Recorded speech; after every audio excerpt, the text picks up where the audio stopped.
যদি আপনি কঠোর হৃদয়ের হতেন, আপনি যদি শক্ত মনের মানুষ হতেন, রুক্ষ কিসিমের মানুষ হতেন, লানফাদু মিন হাওলি, তাহলে আপনার আশপাশ থেকে সবাই চলে যেত, কেউ আপনার পাশে থাকতো না।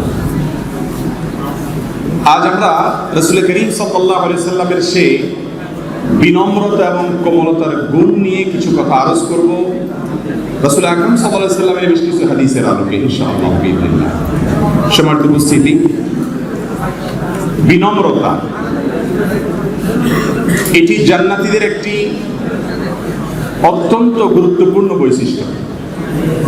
কোমলতা, বিনম্রতা এটি আজ সোনার হরিণ হয়ে গেছে।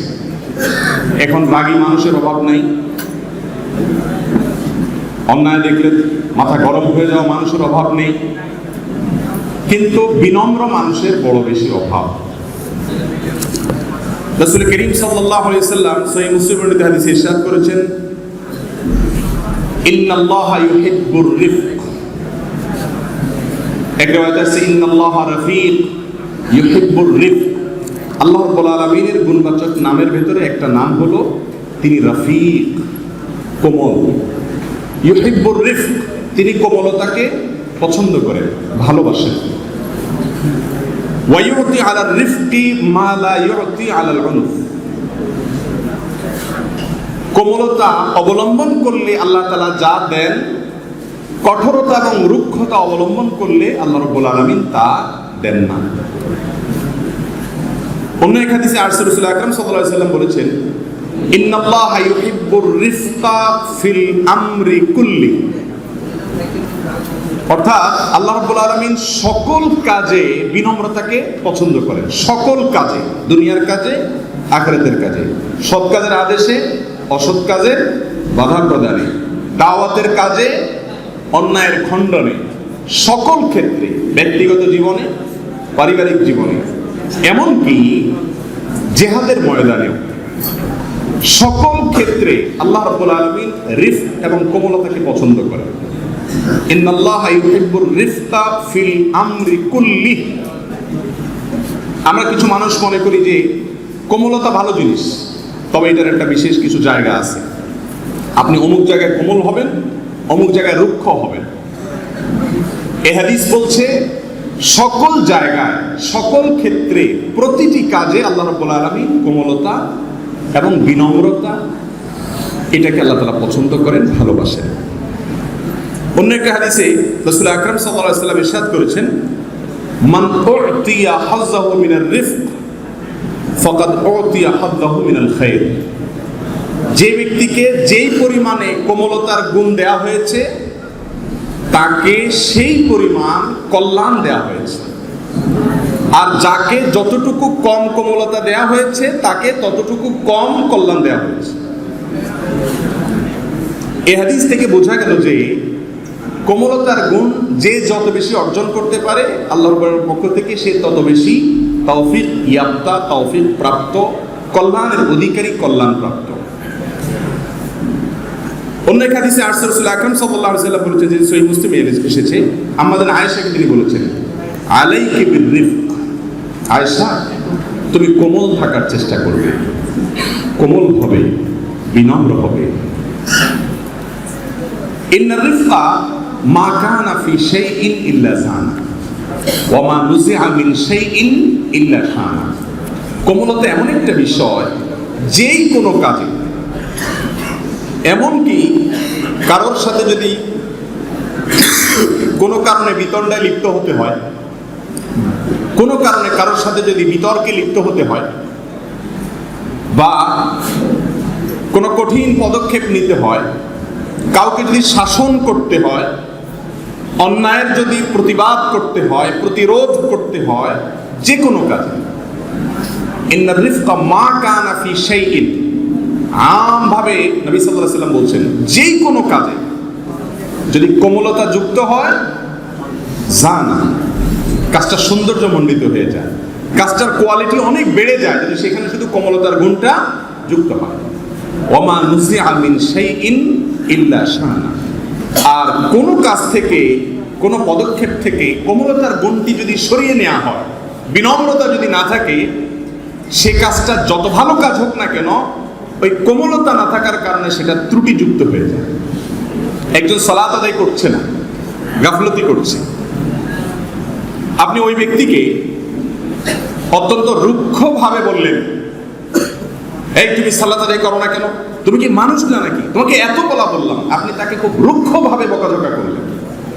আপনি কিন্তু সুন্দর ভালো কথা বলেছিলেন, আপনার কথার ইস্যুটা, বিষয়বস্তুটা অত্যন্ত চমৎকার ছিল। আপনি তাকে সালাতের দিকে আহ্বান করছিলেন, আপনি তাকে নবী আলাইহিস সালামের অত্যন্ত গুরুত্বপূর্ণ একটি দায়িত্ব তার উম্মত হিসাবে আপনি পালন করছিলেন, কিন্তু আপনার ভেতরে রুক্ষতার গুণটি থাকার কারণে বা এই ভালো কাজে বিনম্রতা না থাকার কারণে আপনার এই দাওয়াত আল্লাহর কাছে প্রশংসিত নয়, বরং সেটি ত্রুটিযুক্ত হয়ে গেল। আবার একজন লোককে আপনি শাসন করছেন, আপনার সন্তানকে আপনি কোনো অন্যায়ের কারণে শাসন করছেন, আপাত দৃষ্টিতে শাসন করা, তাকে মায়ের দেওয়া, তাকে বকাঝকা করা, এই জিনিসটি আপাত দৃষ্টিতে ভালো কাজ মনে হচ্ছে না। আপনি তার সাথে কঠোরতা আরোপ করছেন, কিন্তু সেই কঠোরতার মধ্যে যখন কোমলতার মিশেল আর মিশ্রণটা থাকবে, তোমাকে আমি এত বুঝিয়েছি, এরপরেও তুমি আমার কথা শুনছো না, তোমাকে কোনোভাবে আমি বুঝাতে পারছি না। আপনি যখন তাকে দরদ নিয়ে কোমলতা নিয়ে শাসন করবেন, সে শাসনটা আর শাসন থাকবে না, সেটাও সোহাগে পরিণত হয়ে যাবে। আর এই কথাটাই রাসূল আকরাম সাল্লাল্লাহু আলাইহি ওয়াসাল্লাম বলেছেন, আর রিফক মা কানা ফি শাইইন ইল্লা জানা ওয়া মা নুজিআ মিন শাইইন ইল্লা শানা। যে কোনো ভালো কাজ থেকে কোমলতা সরিয়ে নেওয়া হলে বা কোমলতা না থাকলে সে ভালো কাজ আর ভালো কাজ থাকে না। এত বেশি গুরুত্ব ইসলামে কোমলতা এবং বিনম্রতার।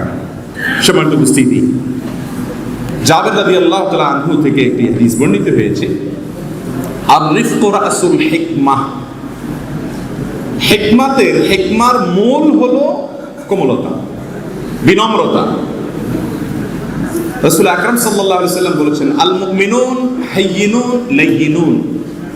ঈমানদারদের বৈশিষ্ট্য হবে, তারা হবে হাইয়িন লাইয়িন, কোমল নরম প্রকৃতির, বিনয়ী, স্বভাবগতভাবে অত্যন্ত বিনয়ী হবে, বিনম্র হবে, কোমল হবে। এটা ঈমানদারদের বৈশিষ্ট্য। রাসূল আকরাম সাল্লাল্লাহু আলাইহি ওয়াসাল্লাম বলেছেন, আলা উখবিরুকুম বিআহলিল জান্নাহ। তোমাদেরকে আমি জান্নাতীদের মার্কা বলে দিব না? বলেন রাসূলুল্লাহ, অবশ্যই বলুন। নবী রাসূলুল্লাহ সাল্লাল্লাহু আলাইহি ওয়াসাল্লাম বলেছেন, কুল্লু দাঈফিন মুতাদাঈফ।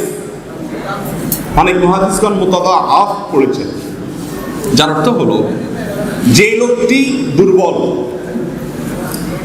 মানসিকভাবে খুব দীনহীন হয়ে থাকে, খুব সাধারণ হয়ে থাকে, দুর্বল হয়ে থাকে এবং মুতাদাঈফ অথবা মুতাদাআফ। মুতাদাঈফ হলে তার অর্থ দাঁড়াবে সেই লোকটি স্বভাবগতভাবে সবার কাছে সে দুর্বল হিসাবে নিজেকে জাহির করে, কোনো পাওয়ার খাটায় না, কথার ভিতরে কোনো এমন কোনো ভাব আনে না যে ভাবের দ্বারা সে কিছু একটা বোঝা যায়, বরং কোমলতাকে প্রকাশ করার চেষ্টা করে। আর মুতাদাআফ হলে অন্যরা তাকে দুর্বল মনে করে না, এর তেমন কোনো বিশেষ কোনো অবস্থান নেই। এই লোকটা হলো জান্নাতি লোক। আপনারা একটা হাদিস অনেকেই শুনেছেন, রাসূল আকরাম সাল্লাল্লাহু আলাইহি ওয়াসাল্লাম এক ব্যক্তি সম্পর্কে বলেছেন এই লোকটা জান্নাতি। তার আগে তিনি বলেছেন, এই লোকটা সম্পর্কে তোমাদের ধারণা কি? বলি, ইয়া রাসূলুল্লাহ, আমাদের সমাজে তেমন কোনো ভ্যালু নেই। এই লোকটাকে কেউ নিজের মেয়ে তার সাথে বিয়ে দিতে চাইবে না। সে যদি প্রস্তাব করে, তার বিয়ের প্রস্তাব প্রত্যাখ্যাত হবে।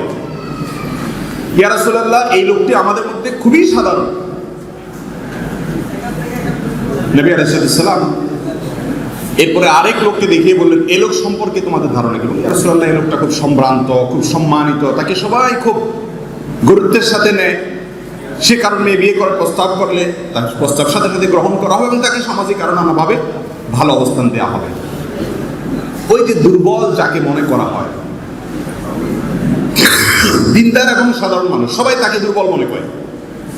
এই দীনহীন মানুষটা যাকে নিরীহ বলা যায়, এক কথায় সহজ বাংলা বলতে গেলে নিরীহ কিসিমের মানুষ, এই নিরীহ কিসিমের মানুষটাকে নবী আলাইহিস সালাম জান্নাতি লোক হিসেবে আখ্যায়িত করেছে।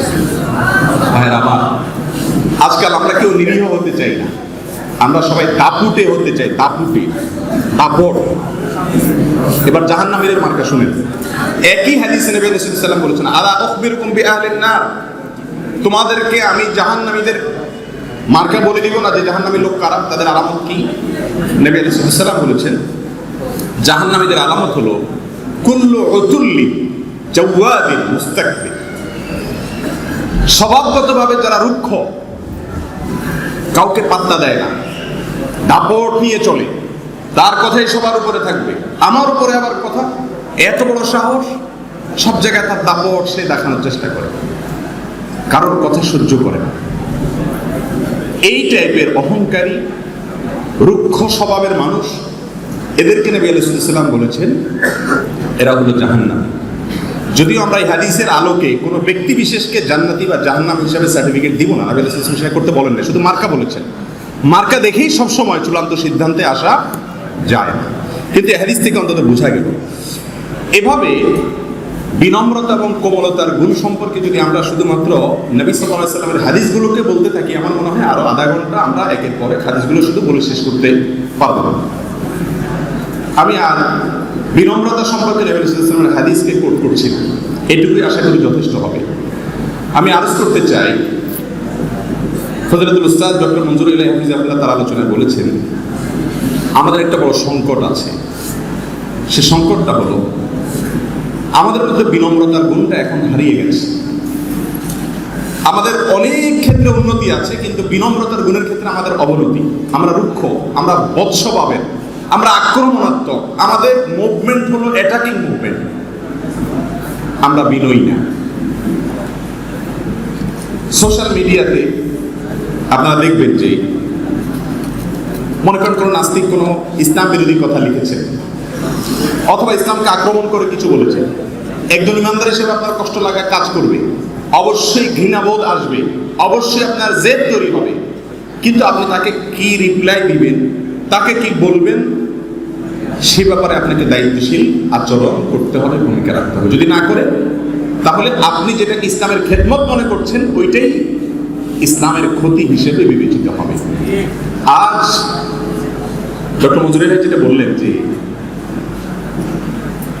মানুষ মনে করে যে হুজুর মানে উগ্র, রুক্ষ, এবং ওয়াজ মাহফিল মানে হলো গরম গরম কথাবার্তা, জ্বালাও পোড়াও, চোখ মুখ লাল করে ফেলাও। এই হলো হুজুরদের একটা চিত্র আমাদের সমাজের এক শ্রেণী মানুষের কাছে। সন্দেহ নেই রাসূল আকরাম সাল্লাল্লাহু আলাইহি সাল্লাম সিরিয়াস কথা যখন বলতেন তার চেহারা লাল হয়ে যেত।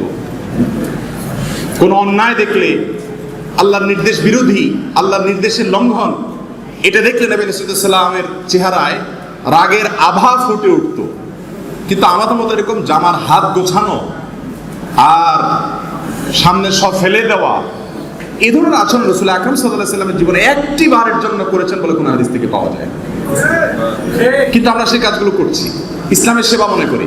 ফেসবুকে ভিন্ন মতের মানুষকে অকথ্য ভাষায় গালিগালাজ, এবং শুধু গালিগালাজ না, হেন কোনো তকমা নাই যে তকমা আমরা ইউজ করি না। সকল তকমা আমাদের ঝুলিতে আছে, যাকে যেটা প্রয়োজন সেখানে তাকে সেটা ধরাই দিচ্ছি। ভাইরা আমার, সাহাবা ইকরাম রিদওয়ানুল্লাহি আলাইহিম তারা অন্যায়ের বিরুদ্ধে কঠোর ছিলেন। আল্লাহ রাব্বুল আলামিন তাদের গুণের বর্ণনা করতে গিয়ে বলেছেন, আশিদ্দাউ আলাল কুফার। বিনম্রতার মানে এই নয় যে আমি অন্যায় দেখব আর আমি একেবারে পানির মতো নরম হয়ে থাকবো, আমি অন্যায়ের বিরুদ্ধে কিছু বলবো না, প্রতিবাদ করব না, অসৎ কাজের বাধা প্রদান করব না। বিনম্রতার মানে এটা নয়। জিহাদের ময়দানে আপনি যদি শত্রুকে আক্রমণ করতে হয়, আপনার জীবনকেও নষ্ট করার জন্য, আপনাকে হত্যা করার জন্য উদ্যত হয়েছে, আপনার নৈতিক অধিকার আছে তাকে হত্যা করার, এরকম পরিস্থিতি যদি তৈরি হয়, সেখানেও বিনম্রতা দেখানোর সুযোগ আছে। এই জন্য নবী সাল্লাল্লাহু আলাইহি ওয়াসাল্লাম বলেছেন, মুসলা করা যাবে না। জেদের বসে আগের যুগের কুফাররা তারা যুদ্ধে গেলে প্রতিপক্ষকে হত্যা করার পরে বা আগে তার কান, নাক এগুলো কেটে কেটে হাত সব আলাদা করে ফেলতো, জিদ উড়াতো। রাসূল আকরাম সাল্লাল্লাহু আলাইহি ওয়াসাল্লাম নিষেধ করেছেন। এবং শুধু তাই নয়, সহিহ মুসলিমের হাদিস আপনারা অনেকেই জানেন যে রাসূল আকরাম সাল্লাল্লাহু আলাইহি ওয়াসাল্লাম বলেছেন, তোমরা প্রত্যেকটা বস্তুর প্রতি ইহসান করো, এমনকি তোমরা যদি কাউকে হত্যা করার প্রয়োজন হয়, বিচারিকভাবে কারোর মৃত্যুদণ্ডের শাস্তি দেয়া হলো, অথবা যুদ্ধের ময়দানে প্রতিপক্ষকে হত্যা করার প্রয়োজন হলো, এরকমও যদি হয়, সেক্ষেত্রেও যাকে তুমি হত্যা করে ফেলবে সেই লোকটার প্রতি হত্যা করার ক্ষেত্রেও অনুগ্রহ দেখাবে, অর্থাৎ যত কম কষ্ট দিয়ে সম্ভব তাকে শেষ করবে। এই হাদিস থেকে কি বোঝা যায়? আপনি কাফেরকে হত্যা করতে হলে সেখানে পর্যন্ত বিনম্রতা অবলম্বন করতে হবে, সেখানে পর্যন্ত রুক্ষতা দেখাতে পারবেন না, জেদ ওড়াতে পারবেন না। সেখানে আপনি জেদের চোটে ফেসবুকে স্ট্যাটাস দিচ্ছেন, আরেকজনের গোষ্ঠী উদ্ধার করতেছেন। এই ইসলাম আপনাকে কে শিখিয়েছে? ভাইরা আমার, এক শ্রেণী মানুষ আছি আমরা যারা ইসলাম প্রচারের নামে সোশ্যাল মিডিয়াতে ইসলামকে দুর্নাম করছি, ইসলামের কল্যাণ করার নামে ইসলামের ক্ষতি করছি। আল্লাহর ওয়াস্তে ওলামা একরামকে দেখুন তারা কিভাবে দ্বীনকে প্রেজেন্ট করছেন। আমাদের অনেক ভাইরা আছেন দ্বীনের পথে অগ্রসর হওয়ার পরে তাদের আলহামদুলিল্লাহ আল্লাহর প্রতি ভালোবাসা, রাসূল আকরাম সাল্লাল্লাহু আলাইহি ওয়াসাল্লামের প্রতি ভালোবাসা বেড়েছে। এই বাড়ার কারণে সেই ভালোবাসা থেকেই তারা অনেক সময় এই ধরনের আচরণ করে। আমাকে একবার একজন ভদ্রলোক, যে কোনো একটা স্যাটেলাইট টিভি চ্যানেলের কর্মকর্তা, তার গাড়িতে যাচ্ছিলাম, তিনি আমাকে বললেন যে হুজুর আপনাদের ব্যবহার এত খারাপ কেন? তা বললাম কেন, কি সমস্যা? বলে যে ফেসবুক দেখেন না আপনি, এত নোংরা ভাষায় আক্রমণ এবং স্ট্যাটাস, পাল্টা স্ট্যাটাস, একে অন্যকে বাজে তকমা দিয়ে কথাবার্তা বলা, এগুলো তো আপনাদের থেকে আমরা আশা করি না। ইসলাম তো এগুলোর কথা বলে না। ইসলাম তো কোমলতার কথা বলে, বিনম্রতার কথা বলে। ইদফা বিল্লাতি হিয়া আহসান। কোথায় সে আয়াতের উপর আমল? খণ্ডন করতে হবে, প্রতিহত করতে হবে, অন্যায়ের বিরুদ্ধে কথা বলতে হবে, কিন্তু আল্লাহ বলেছেন ইদফা বিল্লাতি হিয়া আহসান, সর্বোত্তম সুন্দর উপায়ে প্রতিহত করতে হবে। কোথায় সে সর্বোত্তম সুন্দর উপায়? ভাইরা আমার, এই বিষয়গুলো আজ আমাদেরকে নতুন করে ভাবতে হবে। আর আল্লাহ রাব্বুল আলামিনের কাছে প্রিয় পাত্র হওয়ার জন্য কোমলতার গুণের কোনো বিকল্প নাই। আমরা যারা মনে করি যে কোমলতা মানে হলো উপরের একটা বিনয়ের ভাব প্রকাশ করা, সেটা আরেকটা ভুল।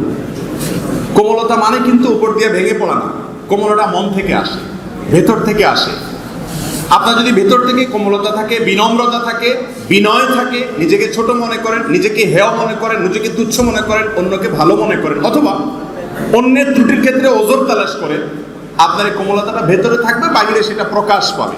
অনেক সময় আজকাল আমরা বিনয় এবং কোমলতার ভান ধরি, ভেগ ধারণ করি, উপর দিয়ে আমরা জাহির করি, অথচ ভেতর থেকে আমার মধ্যে রুক্ষতা আছে, আমার ভিতরে ভয়ঙ্কর রকমের ঘৃণাবোধ আছে এবং ভয়ঙ্কর রকমের কঠোরতা, শত্রুতা, বিদ্বেষ আমরা লালন করি, এবং নিজেদের বিরুদ্ধে নিজেরা। আল্লাহ রাব্বুল আলামিন এই দুঃস্বভাব থেকে আমাদেরকে বেঁচে থাকার তৌফিক দান করুন। ভাইরা আমার, রাসূল আকরাম সাল্লাল্লাহু আলাইহি ওয়াসাল্লামের একটা হাদিস আপনারা একটু লক্ষ্য করেন। তিনি যারা দাওয়াতের কাজ করেন বা যারা দায়িত্বশীল, তাদের সম্পর্কে যে শব্দ ব্যবহার করেছেন, আলা কুল্লুকুম রাঈন, আলা কুল্লুকুম রাঈন, তোমাদের প্রত্যেকে রাখাল। রাখাল শব্দটি কেন ব্যবহার করলেন? রাখাল শব্দ বলে দায়িত্বশীল বুঝিয়েছেন তিনি। রাখালের দায়িত্ব তার যে সমস্ত পশু পাখি দেখা তার জিম্মাতে আছে সেগুলোকে রক্ষণাবেক্ষণ করা। তো দায়িত্ব বোঝানোর জন্য তো নবী সাল্লাল্লাহু আলাইহি ওয়াসাল্লাম আরো অনেক কিছু বলতে পারতেন।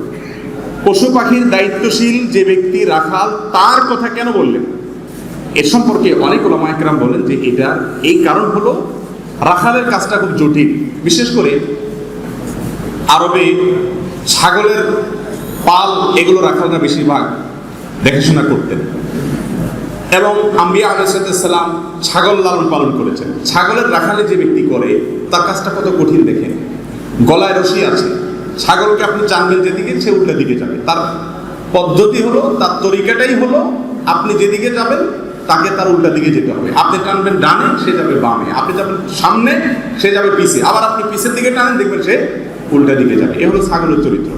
ছাগলের এই চরিত্র যখন হয়, রাখাল যদি বলে যে তুই যাবি না, মানে যাইতে হবে তোকে, আমি তোর রাখাল, তোর কল্যাণ আছে সামনে যাওয়ার মধ্যে, তোর খোয়ার সামনে, এখানে থাকলে তোকে বাঘে খাবে, অতএব যাইতে হবে, তোর কল্যাণের দিকে তোকে নিয়েই ছাড়বো।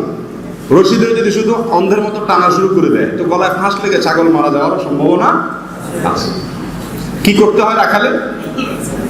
আবার যদি না টানে, সেক্ষেত্রে ছাগলটা যদি বলে না তোমার সাথে তো কোমলতা দেখাইতে হবে, হাদিসে রাসূল আকরাম সাল্লাল্লাহু আলাইহি ওয়াসাল্লাম কোমলতার এত ফজিলত বলেছেন, ঠিক আছে বাবা টানাটানি করলাম না থাক, তাহলে সারা রাত ছাগলের সাথে রাস্তায় বসে থাকতে হবে। কি জটিল কাজ! টানলে ছাগল মারা যাচ্ছে, আবার কোমলতা দেখাইতে গেলে ছাগলকে ছেড়ে দিয়ে বসে থাকতে হবে। তাহলে কি করে ছাগলের রাখাল? একটু টানে একটু ঢিল দেয়, একটু টানে একটু ঢিল দেয়। খেয়াল করছেন? কিছুদূর নেয়, যখন দেখে ওটাতে খুঁটি ধরে ছাগল, টেনে টেনে হেঁচে হেঁচে হয়তো ৫-৭ নিল, ওইটা পাও দিয়ে মাটি কামড়ে ধরে যাবে না। যখন দেখে যে না ফাঁস লেগে যাবে, ও মরে যাবে, তখন আস্তে করে একটু ঢিল দেয়, একটু রেস্ট দেয়, আবার টান দেয়, আবার রেস্ট দেয়। একজন রাখাল তার ছাগলকে রাখালি করার ক্ষেত্রে যেরকম ছাগলের জন্য কতটুকু ডোজ, কতটুকু টান দিতে হবে, কখন টান দিতে হবে, কখন ছাড় দিতে হবে, সে মাত্রা জ্ঞান থাকে, একজন দায়িত্বশীল ব্যক্তি তিনি তার ছেলে মেয়ের দায়িত্ব পালন করছেন, পরিবারের দায়িত্ব পালন করছেন, মানুষের দায়িত্ব পালন করছেন, কোরআন হাদিসের দাওয়াত মানুষকে দিচ্ছেন, যে কোনো পর্যায়ের দায়িত্ব পালন করেন না কেন, ওই রাখালের মতো অত্যন্ত বিচক্ষণতার সাথে তাকে দাওয়াতি কাজ করতে হবে। আল্লাহ তাআলা আমাদের সকলকে সেই গুণ অর্জন করার তৌফিক দান করুন। হ্যাঁ আমার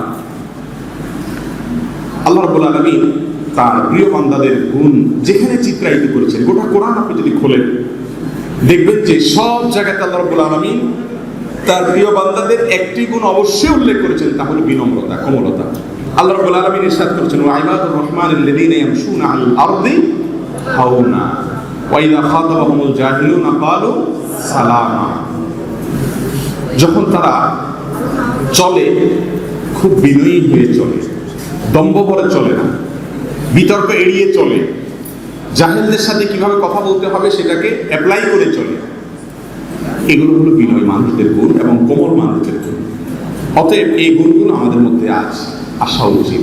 আমরা যারা বিশেষ করে ইসলামকে সোশ্যাল মিডিয়াতে বা বিভিন্নভাবে প্রেজেন্ট করছি, আমাদের মধ্যে কোমলতার গুণ না আসলে আমাদের দ্বারা দিনে সে উপকার হবে না, যে উপকারটা হওয়ার কথা। নবী রাসূলুল্লাহ সাল্লাল্লাহু আলাইহি ওয়াসাল্লাম বলেছেন, ওই ব্যক্তি যে ব্যক্তি তার কোমলতার কারণে সবাই তাকে ভালোবাসে, সেও সবাইকে ভালোবাসে, এই ব্যক্তি আল্লাহ তাআলার প্রিয় বান্দা, সে লোক জান্নাতি, সে নেককার মানুষ। আর যার রুক্ষতার কারণে, রূঢ়তার কারণে, তার কঠোরতার কারণে, তার দুঃস্বভাবের কারণে, তার বদমেজাজের কারণে, তার শত্রুতার কারণে, তার এক আক্রমণাত্মক মানসিকতার কারণে তাকে মানুষ পছন্দ করে না, সেও কাউকে পছন্দ করে না, তারও কাউকে ভালো লাগে না। এই লোক কখনো আল্লাহ তাআলার প্রিয় বান্দা হতে পারে না। ভাইরা আমার, আজকাল এই বিনম্র চিত্তের মানুষ খুঁজে পাওয়া কঠিন। এখন ছোট ছোট বাচ্চারা মাশাআল্লাহ অনেক রাগী। প্রত্যেক বাবা মা খুব গর্ব করে বলে, আমার বাচ্চাটা মারাত্মক রাগী, এটা গর্ব করে বলে, আমার খুব রাগী, এবং সব ভাঙচুর করে ফেলে, যেটা চায় সেটা দিতেই হবে, উপায় নেই। এগুলো কিন্তু মা বাপ খুব মনে করে যে আমার ছেলে খুব জেদি, রাগী, এটা বোধহয় কিছু একটা ঘটাবে জীবনে। আমরা মনে করি যে বাচ্চা যদি খুব জেদি হয়, রাগী হয়, তাহলে বোধহয় খুব মেধাবী, আর যদি একটু কোমল হয় তো মনে হয় এটা বোকাশোকা হবে, বোধহয় এটি কিছু হবে। ছোটবেলা থেকেই প্র্যাকটিস। এবং আমাদের সমাজে যারা কোমল কিসিমের, আমরাও একই রকম, তাদের সম্পর্কে আমাদের ধারণা হলে এটা একটু বোকাশোকা, বেকুব শেকুব মানুষ, আর খুব অ্যাগ্রেসিভ। এই মানুষগুলোকে আমরা মনে করি মাশাআল্লাহ খুব স্মার্ট, অথবা খুব আপনার দায়িত্বশীল মানুষ, এই লোকটি কিছু একটা ঘটবে, হবে। আপনি রাসূল আকরাম সাল্লাল্লাহু আলাইহি ওয়াসাল্লামের সিরাতকে সামনে রাখেন, অন্যায়ের বিরুদ্ধে তিনি প্রতিবাদ করেছেন, তিনি জিহাদ করেছেন, কিন্তু তার ব্যক্তিগত জীবনে আপনি দেখুন কিরকম কোমল ছিলেন। আর সেই কোমলতার গুণটি আমাদের থেকে অনেক দূরে চলে গেছে। আল্লাহ রাব্বুল আলামিন সেই গুণটি আমাদেরকে অর্জন করার তৌফিক দান করুন। ভাইরা আমার, কোরআন এবং হাদিসের সামান্য একটু ছত্রছায়া আসার পর আমাদের কিছু মানুষের মধ্যে অহংকারের ভাব এত প্রকট আকার ধারণ করে যে আমাদের লেখাজোকা, আমাদের মন্তব্য থেকে বোঝা যায় যে আমরা নিজেদেরকে একটা কিছু মনে করতেছি। এই জন্য আরবিতে একটা প্রবাদ আছে, জ্ঞানের 3 বিগত। জ্ঞানের বিগত কয়টা? 3টা। 1 বিগত অতিক্রম করার পর অহংকারী হয়। সে আগে জ্ঞান সম্পর্কে কোনো ধারণা ছিল, কিছু জ্ঞান হয়েছে, 1 বিগত দিয়েছে, তখন যাওয়ার পরে তার ভিতরে অহংকার হয়। 2য় বিগত যাওয়ার পরে তার ভিতরে বিনয় আসে। আর তৃতীয় বিগত যাওয়ার পরে সে বুঝে যে আসলে আমি তেমন কিছু জানি না। যখন জ্ঞানের সাথে তার ব্যাপক পরিচিতি ঘটে তখন সে বুঝে, আরে সুবহানাল্লাহ, এত এলিম আছে। এখন সে এলিমের জগতে প্রবেশ করছে, ডানে বামে শুধু এলিম আর এলিম দেখে, তখন বুঝে হ্যাঁ আমি আর কয়টাই বা জানি। তখন সে নিজেকে জাহেল জ্ঞান করতে শুরু করে। অতএব কোরআন এবং হাদিসের সংস্পর্শে আসার পর যত বেশি আমরা প্রবেশ করব, যত বেশি আমরা ভিতরে যাব, যত বেশি আমরা সেগুলোকে ধারণ করব, তত বেশি আমাদের ভিতরে বিনয়ের গুণটি আসা কথা। ভাইরা আমার, আজ সর্বত্র সোশ্যাল মিডিয়া বলেন, ওয়াজের ময়দান বলেন, সব জায়গায় দেখেন মার মার কাট কাট ভাব। কোথাও কোনো ঠান্ডা কথাবার্তা নাই, ঠান্ডা মাথার কোনো কথাবার্তা নাই। ঠান্ডা কথাবার্তা যদি কথাবার্তা হয়, ওই যে তাকে আমরা মনে করি বোকা শোকা। এটা বোধ হয় দুর্বল চিত্তের মানুষ, এর বোধ হয় শরীরে কোনো রক্ত নাই বোধ হয়, এ বোধ হয় মরা কিসিমের মানুষ। আর জ্বালাময় হলে আমরা মনে করি মাশাআল্লাহ। ওয়াজের ময়দানে মনে করেন বক্তার ওয়াজের চোটে সব আশপাশে সরে ডরে গেল, দাঁড়ায় গেল, বসে গেল, লাফ দিয়ে উঠলো, চোখ মুখ লাল হয়ে গেল, চশমা সরে গেল। বাপরে বাপ, আমরা মনে করি যে কিছু একটা ঘটাই দিচ্ছে। আপনি রাসূল আকরাম সাল্লাল্লাহু আলাইহি ওয়াসাল্লামের সারা জিন্দেগির ওয়াজগুলোকে আপনি অ্যানালাইসিস করেন, একটি মারের জন্য এরকম কোন অ্যাটিটিউড তার জীবনে আপনি খুঁজে সুন্নাহ থেকে আমরা দূরে সরে যাচ্ছি। আল্লাহ রাব্বুল আলামিন আমাদের জীবনে সুন্নাহকে ধারণ করার তৌফিক দান করুন। ভাইরা আমার, কোমলতার গুণটা বড় কঠিন একটি গুণ। আপনার পরিবারের সাথে, আপনার অধীনস্থদের সাথে, আপনার বন্ধু বান্ধবের সাথে, পরিচিত অপরিচিত লোকদের সাথে ইসলাম প্রচারের সময় সর্বক্ষেত্রে কোমল এবং বিনম্র চিত্তের পরিচয় দেওয়া, এটা অনেক কঠিন একটি কাজ। এই যুগে সবাই নিজেকে অমরি মেজাজের মানুষ হিসেবে জাহির করতে চায় এবং বলে আমি কোনো অন্যায় দেখলে আমার মাথা গরম হয়ে যায়, আমি উল্টাপাল্টা দেখতে পারি না। দেখবেন অনেক মানুষ ডায়ালগ নেয়, আমি উল্টাপাল্টা দেখলে আমার একদম মাথা গরম হয়ে যায়। এই লোকটাই কিন্তু ঠান্ডা মাথায় বহুত আরাম কাজ করে তলে তলে, কিন্তু আরেকজন উল্টাপাল্টা দেখলে তার মাথা গরম হয়ে যায়। আর নিজে আকাম কুকাম অপরাধ, গোপন গুনাহ, প্রকাশ্য গুনাহ খুব একেবারে বরফের মতো মাথা ঠান্ডা করে যায়, কিন্তু আরেকজন করলে তার মাথা গরম হয়ে যায়। এই মাথা গরম করা মানুষের লোকের অভাব আজকের সমাজে নাই, ঠান্ডা মাথার মানুষের বড় বেশি অভাব। এই জন্য ভাইরা আমার, আমাদেরকে কোমলতার চর্চা করতে হবে। কোমল হৃদয় আমাদের যেন হয়, সেই এক্সারসাইজ, সেই চর্চা, সেই চেষ্টা আমাদের ভিতরে অব্যাহত রাখতে হবে। আল্লাহ তাআলা আমাদেরকে তৌফিক দান করুন। শেখ আসছেন? আচ্ছা, কত দূর? আমার সময় তো শেষ, সময় শেষ না? আচ্ছা, জাযাকাল্লাহ খাইর। না, আমার আধা ঘন্টা সময় দিচ্ছেন তো, শেষ তো মনে হয়। জাযাকাল্লাহ খাইর। জি ভাই, আলহামদুলিল্লাহ। যেটি বলছিলাম যে কোমলতার কথা, আমার এই কথা শুনে আপনারা হয়তো অনেকে মনে করবেন যে আমি অসৎ কাজের বাধা প্রদানের বিরুদ্ধে কথা বলতেছি, আমি অন্যায়কে একেবারে ঠান্ডা মাথায়, অনেক লোক আছে না যে তার সামনে তার ছেলে মেয়ে নামাজ পড়ে না, সালাত আদায় করে না, তার সামনে শিরক হয়, তার সামনে আল্লাহর নাফরমানি হয়, সে ঠান্ডা মাথায় সবগুলোকে হজম করে চলে। এরকম অনেক লোক আছে না? এই লোকগুলোকে কিন্তু আমাদের আলোচনার আলোকে আপনারা প্রশংসা করতে পারবেন না। এই লোকগুলোকে কিন্তু কোমল বলা হয় না। অসৎ কাজের বাধা প্রদানেও কোমলতা অবলম্বন করা, যথাযথ নিয়ম প্রয়োগ করা, অনুসরণ করা, এটাই হলো কোমলতা। এখন যদি কেউ অন্যায় দেখার পরে, হারাম কাজ দেখার পরেও একদম চুপচাপ থাকে, তার যা করণীয় তার কিচ্ছু না করে, তাহলে এটাকে কোমলতা বলে? বরং ওখানে যথাযথভাবে সেটাকে খণ্ডন করা, এটাই হলো কোমলতা। বিশেষ করে সোশ্যাল মিডিয়াতে আমরা যখন কোনো কিছু লিখি, সেটা মুসলমানরা দেখে, অমুসলমানরাও দেখে। যারা ইসলামকে বিশ্বাস করে তারা দেখে, নাস্তিকরাও দেখে। এই জায়গাটাতে আপনি যদি কাউকে রুক্ষ কোনো শব্দ ব্যবহার করেন, তাহলে সেই রুক্ষ শব্দের কারণে সেই লোক মুসলমানদের সম্পর্কে, ইসলাম প্রচারকদের ব্যাপারে, হুজুরদের ব্যাপারে, আলেমদের ব্যাপারে, দিনদারদের ব্যাপারে একটা নেগেটিভ ধারণা নিয়ে যাবে। সেটা কিন্তু সমাজে অহরহ ঘটছে, অহরহ ঘটছে। ভাইরা আমার, এই সময়টা হলো ঠান্ডা মাথায় প্রতিপক্ষকে জবাব দেওয়ার সময়।